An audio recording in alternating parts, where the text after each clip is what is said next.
কর্মখালি, কবি দেবব্রত দত্ত।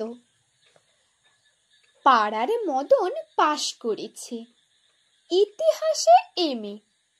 চাকরি পাওয়ার চেষ্টা করে যায় না তবু থেমে।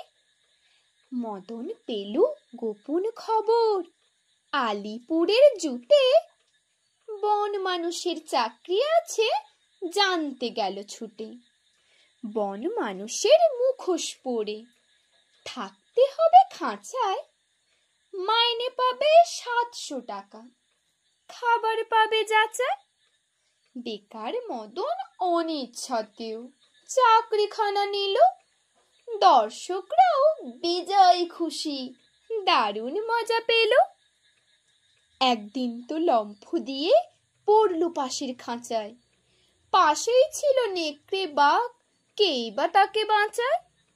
হালুম করে বাঘ বাবাজি যেই তুলেছে থাবা, বন মানুষ চেঁচায় বিষম, মরে গেলুম বাবা।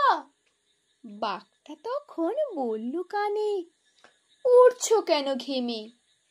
আমিও ভাই তোমার মতন ইতিহাসের এমএ।